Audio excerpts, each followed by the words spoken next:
This is Mrs. Crawford. Welcome to the Principles of Design, created for New Media 1005 at Clark State University and powered by TouchCast. Last week, you read about the elements of design and demonstrated how those designs can help or hurt. As an element, as defined by white space is not your enemy, is simply a basic unit of conversation. This video might help you visualize the principles or rules of design as defined by that same book. Let's start with focal point. If you've read the course materials, you'll know that a focal point is the most important visually on any layout, and it's the eye's entry into a layout. But what does a good focal point look like, and how do you achieve one? Let's look at this first example of a clear focal point. Here's our second example. With both examples, you create a focal point by creating contrast. The focal point should be the most eye-catching piece of visual information. Having mentioned contrast, let's look at principle number 2, contrast.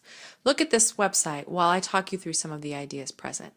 By the way, if you haven't tried it yet, TouchCast lets you interact with websites such as this one. So if you actually click on the site, you can scroll through it yourself to read more. Now, it's important for you to keep your contrast visually appealing. So look at the difference between these two Cleveland rocks. Again, they both have contrast, but the second one doesn't make your eyes vibrate. It's much more effective. To see if your design has sufficient contrast, you can convert the images to grayscale to see how they look. The one on the left right here, when converted to grayscale, is much easier to read. The last example is this eHarmony ad. What stands out to you? That's right, the lady and the Get Started button contrast with the rest of the design. The creators of this site really want you to get started, not complete the tour they advertise on the left. Now let's move on to our third principle of design, balance. Depending on what you're trying to achieve, you can use symmetrical balance, where the image is equal on both sides, or asymmetrical balance, where one side weighs heavier on the eye than the other. Check out this image here of the U.S. Capitol building for an example of symmetrical balance. You can see how the design is sort of split in half and it's equal on both sides. Typically, asymmetrical balance will lead the eye to focus on whichever side appears heavier. Look at this image of a Japanese woodblock print for an example of asymmetrical balance. Asymmetrical balance can also create a feeling of movement, our next principle of design.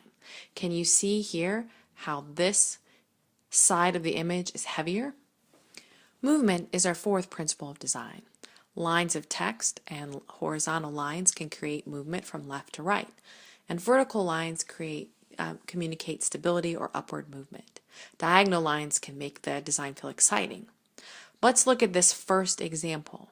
The man is leaning slightly to the right, which draws your eye to the right to the text. The horizontal lines of this design draw the eye up in an upward movement, but also bring it down to the navigation bar at the bottom.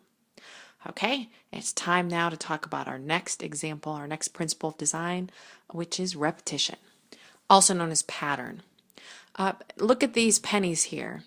The pennies repeat, but the extra penny that's on top that feels bigger, it actually is the focal point of the image.